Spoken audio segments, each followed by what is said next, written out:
तो वेलकम है दोस्तों। इस वीडियो में हम लोग बात करने वाले हैं सैक पेपर 1 के बारे में, जो कि आप लोग BA, BCom, BSc semester third में पूछा जाता है। ठीक है, और यह पेपर आपका 50 मार्क्स का होता है।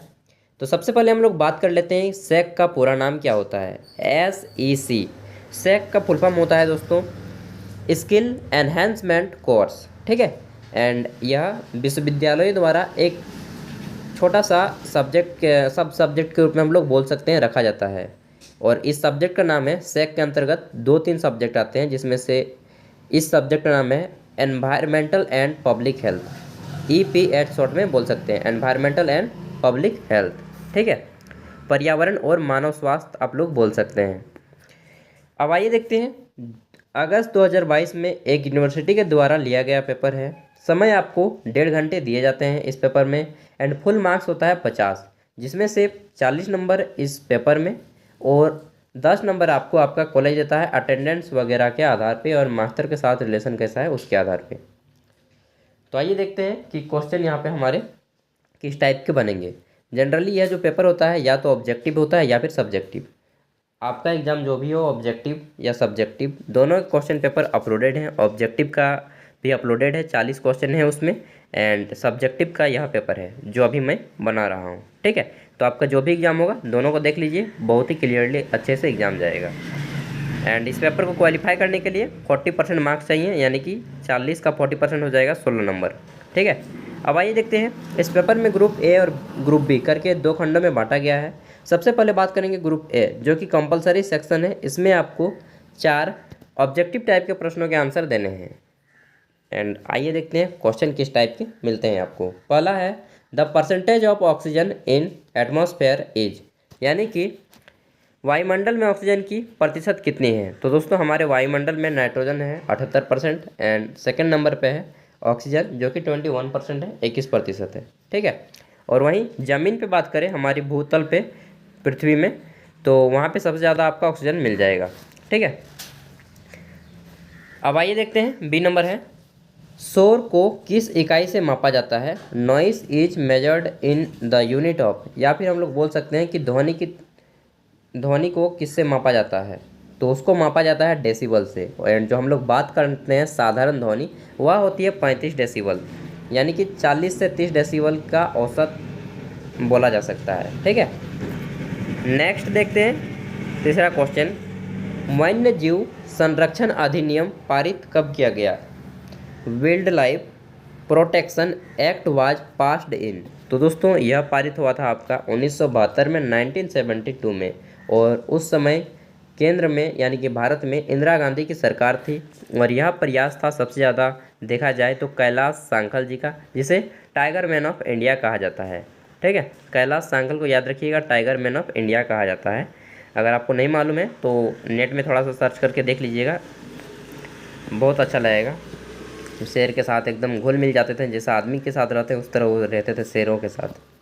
डी नंबर है in 1994 Bhopal gas tragedy happened due to, देखिए दोस्तों यहाँ पे मिस प्रिंट हुआ है, मुझे मालूम है 1994 नहीं था। भोपाल गैस त्रासदी हुई थी वह 1984 में हुई थी, तो यह यूनिवर्सिटी के द्वारा मिस प्रिंट हो गया है। तो क्या बताएं, आप यूनिवर्सिटी की गलती माने या भूल मान, जो मानना है मान सकते हैं यार। सरकारी विश्वविद्यालयों में न भारत में यही कमी है। चलिए, ये 1984 है। ठीक है, तो 1984 में भोपाल गैस त्रासदी हुई। ठीक है, तो इसमें क्या हुआ था, तो दोस्तों यह एक कंपनी थी यूनियन कार्बाइड नाम की, जो कि अमेरिका की कंपनी थी, और इसमें एक जहरीली गैस रिसाव हो गया था। जहरीली गैस का रिसाव हो गया था, इसका आंसर 3 होगा। तो इसका मैं कहानी आपको बता ही देता हूँ। जहरीली गैस रिसाव हो गया था जिसका नाम था मिथाइल आइसोसाइनेट। ठीक है, मिथाइल आइसोसाइनेट, जिसके कारण बहुत सारे व्यक्तियों को अपना जान गंवाना पड़ा था। एंड यह बोला जाता है कि अमेरिका का कंपनी था, अमेरिका ने भारतों पर ट्राई किया था कि किस टाइप से यह वर्क करता है। मालूम नहीं सत्य क्या है और असत्य क्या है, यह अभी भी एक वो हो जाता है गुमशुदा तलाश, बस उसी टाइप का कहानी है। तो चलिए, हमारा आंसर तो मिल गया कि मिथाइल आइसोसाइनेट गैस निकला था, जहरीली गैस का रिसाव हुआ था। इसका आंसर सी हो जाएगा। ठीक है, एंड 1984 में मध्य प्रदेश में है। नेक्स्ट देखते हैं क्वेश्चन नंबर 1 का बी। इसमें आपको 1 अंकों वाले 4 प्रश्नों के आंसर, क्या बोल रहा है, निम्न में से प्रश्नों के संक्षिप्त उत्तर दें। छोटा छोटा आंसर लिखना है। ठीक है, 1 अंकों वाले 4 प्रश्नों के आंसर देने हैं। केवल एक शब्द या एक लाइन, उससे ज़्यादा 2 लाइन, उससे ज़्यादा नहीं लिखिएगा क्योंकि 1 नंबर का है। तो पहला है आपका, सतत विकास से आप क्या समझते हैं? What do you mean by sustainable development? तो दोस्तों बता दीजिए कि सस्टेनेबल डेवलपमेंट वह होता है कि हम लोग विकास तो करें, लेकिन यह ध्यान में रखें कि पर्यावरण को इससे कोई क्षति ना हो। इस टाइप से लिख दीजिए।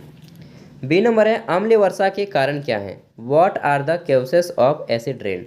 तो अम्ल वर्षा का सबसे बड़ा कारण है सल्फर डाइऑक्साइड, SO2। ठीक है, और जितने भी हम लोग प्रदूषण फैलाते हैं, गाड़ी का धुआं और फैक्ट्रियों के धुएँ, उसके कारण ज़्यादा होता है, तो इनको बताना है। सी नंबर है आपका कि 1 मिनट, कोई आदमी आया है। ठीक है, सी नंबर है, जीवन शैली में परिवर्तन होने के कारण होने वाले कोई 2 रोग लिखिए। Write any 2 disease causes due to change in lifestyle. तो मुझे याद था, मैं भूल रहा हूँ, आप लोग देख लीजिएगा। ठीक है, तो इसमें जो भी डिजीज होते हैं, बीमारी होता है, वह एक टाइप का मानसिक बीमारी होता है। ठीक है, तो इसमें आप एक अल्जाइमर को रख सकते हैं जो कि भूलने की बीमारी है। एंड दूसरा आप लोग देख लीजिएगा। चौथा है, जनसंख्या विस्फोट क्या है? What is population explosion? तो दोस्तों बता दीजिए कि जनसंख्या विस्फोट क्या है एंड भारत में किस तरह से जनसंख्या विस्फोट हो रहा है। सच में जनसंख्या विस्फोट नहीं होता तो हमारे देश में इतनी बेरोजगारी, इतनी अस्वस्थता, इतनी गरीबी नहीं होती। एंड बाकी आप लोग बखूबी जानते हैं, खुद एक ग्रेजुएट होने वाले हैं। अब आइए देखते हैं क्वेश्चन मतलब भाग बी, ग्रुप बी। इसमें आपको लॉन्ग आंसर टाइप प्रश्नों के आंसर लिखने हैं। एंड ग्रुप बी आपका 32 मार्क्स का है, ग्रुप ए था 8 मार्क्स का, ग्रुप बी 32 मार्क्स का, कुल हो जाएंगे 40 मार्क्स। इसमें आपको 8 अंकों वाले 4 प्रश्नों के आंसर देने हैं। 8 अंकों वाले 4 प्रश्नों के आंसर देने हैं। एंड 8 अंकों वाले प्रश्नों का आंसर आपको 2 खड़ा पन्ना यानी कि 4 पेज में देना है। 1 खड़ा पन्ना में 2 पेज होते हैं, 2 खड़ा पन्ना लिखिएगा, 4 पेज हो जाएगा। आपको अच्छे से मार्क्स मिल जाएगा अगर आप टू द पॉइंट लिखते हैं, तो 8 में से 8 मार्क्स भी मिल सकते हैं। अब आइए देखते हैं। तो क्वेश्चन नंबर 2 है कि हरित गृह प्रवाह से क्या तात्पर्य है? आप हरित गृह प्रवाह को कैसे नियंत्रित करेंगे? व्याख्या करें। What is meant by green house effect? How would you control green house effect? Explain. तो दोस्तों बताइए कि हरित गृह प्रवाह होता है सूर्य से जो किरणें आती हैं, प्रकाश या ऊर्जा, उसका कुछ भाग पृथ्वी सोख के रख लेता है। ठीक है, उसी को ग्रीन हाउस इफेक्ट कहते हैं। लेकिन जब यह ज़्यादा मात्रा में होने लगा, पृथ्वी ज़्यादा गर्म होने लगी, तब क्या होता है कि ग्लेशियर पिघलने लगते हैं, जिसके कारण जो विश्व के छोटे छोटे देश हैं जैसे कि मालदीव, वो डूबने लगेंगे। इसको आपको एक्सप्लेन करके लिखना है, मैं आपको शॉर्ट में बता दे रहा हूँ।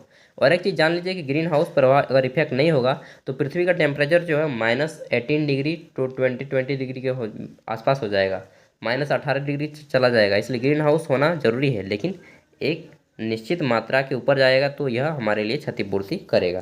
ठीक है, नेक्स्ट देखते हैं 3 नंबर, पर्यावरण और सार्वजनिक स्वास्थ्य के बीच संबंध की व्याख्या करें।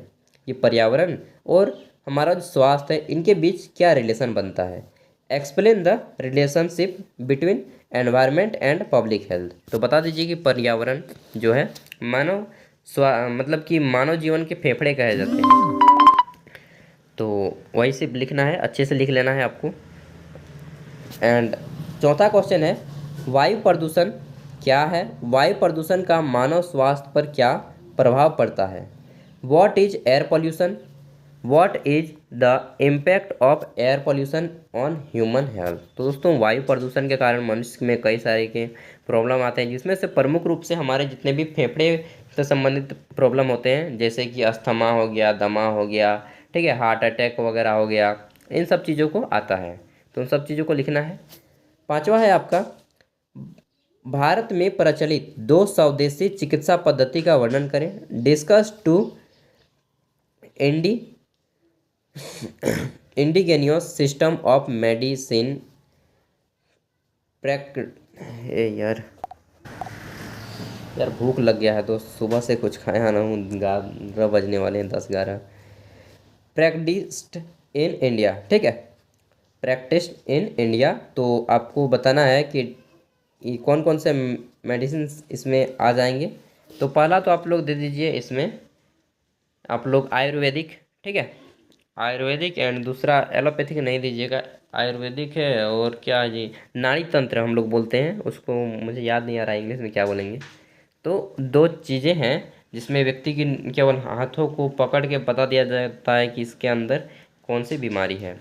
पहले होता था ना, बस उन सब चीज़ों को बताना है, ज़्यादा नहीं लिखना होगा, इजीली आप लोग लिख सकते हैं।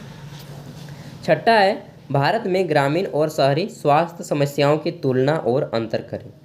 Compare and contrast rural and urban health problem in India. तो भारत में ग्रामीण और शहरी स्वास्थ्य समस्याएं क्या होती हैं। देखिए दोस्तों, जितने भी शहर होते हैं ना, जितने भी बड़े इलाके होते हैं, वहाँ पे ज़्यादा गंदगी पाई जाती है। जैसे कि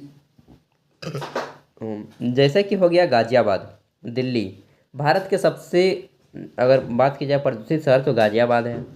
और अगर देखा जाए सबसे हैवी सिटी, तो उसमें से मेजर सिटी में आ जाता है। तो वही सब चीज़ें को बताना है कि गंदगी के कारण कौन कौन से बीमारियां फैलती हैं। कुल मिलाकर घुमा फिरा के आपका सब्जेक्ट एनवायरमेंटल के ऊपर ही लिखना है, पर्यावरण के ऊपर ही आएगा, ठीक है। 7 नंबर है, वन संरक्षण अधिनियम 1980 के मुख्य नियम क्या है। What are the main purpose of forest conservation act 1980, ठीक है। तो इसके बारे में भी लिखना है, ये आपको पढ़ना पड़ेगा तभी आप इसमें लिख पाएंगे। इसके अंतर्गत कौन कौन से जीवों को रखा गया और कौन कौन से उद्यान बनाए जाने की बात कही गई, ठीक है।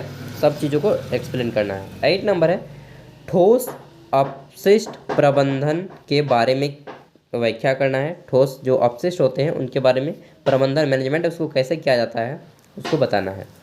9 नंबर है, यहाँ पे आपको 4 अंकों वाले 2 प्रश्नों के आंसर देने हैं। अगर आप क्वेश्चन नंबर 9 बनाते हैं तभी आपको इसका आंसर लिखना होगा। इसमें आपका 4 अंकों वाले 2 हैं, छोटा छोटा है। पहला है योगा के ऊपर आप छोटा सा नोट लिख सकते हैं कि योगा क्या होता है और इसमें मानव स्वास्थ्य कैसे प्रभावित होता है, ठीक है। इसको कब किया जाता है, किस मुद्रा में किया जाता है, सभी चीज़ों को एक्सप्लेन करना होगा। बी नंबर है, जल प्रदूषण, वाटर पोल्यूशन क्या होता है, उसके ऊपर लिख सकते हैं, एक टाइप का निबंध ही है। एंड सी नंबर है, biochemical and e waste management, यानी कि बायोकेमिकल और ई कचरा प्रबंधन क्या होता है, इसके बारे में बताना है। तो ये था आपका एनवायरमेंटल एंड पब्लिक हेल्थ का क्वेश्चन पेपर। आई होप कि आपको पेपर का एक मोटा मोटा ज़रूर अनुमान हो गया होगा कि मेरे एग्ज़ाम में इस टाइप के क्वेश्चन आने वाले हैं एंड मुझे इसका आंसर किस टाइप से लिखना होगा वो अब आप लोग रेडी कर लीजिए। एंड दोस्तों, वीडियो पसंद आया हो तो लाइक करें एंड अपने दोस्तों को शेयर करें। आपका दोस्त बीए, बीकॉम, बीएससी कुछ भी पढ़ाई करता हो, कोई भी ऑनर्स हो, सभी क्वेश्चन पेपर यहाँ पे अपलोडेड हैं। जितने हैं BA, BCom, BSc, MA, MCom, MSc, PG, PhD, सभी क्वेश्चन पेपर इस चैनल पे अपलोड किए जाते हैं दोस्तों। तो सब्सक्राइब कर लें एंड बाकी आपकी मर्ज़ी यार, मैं तो बोलूँगा कि बहुत ही ज़्यादा बेनिफिट में रहेंगे एंड अपना देख लीजिए, ठीक है। तो ऑल द बेस्ट, अच्छे से एग्ज़ाम दें, एग्ज़ाम में एक भी क्वेश्चन ना छोड़ें एंड कुछ भी डाउट हो तो कमेंट करके पूछ लीजिएगा। आपका हर एक कमेंट का आंसर कुछ ही घंटों के अंदर दे दिया जाएगा। Best of luck, thank you.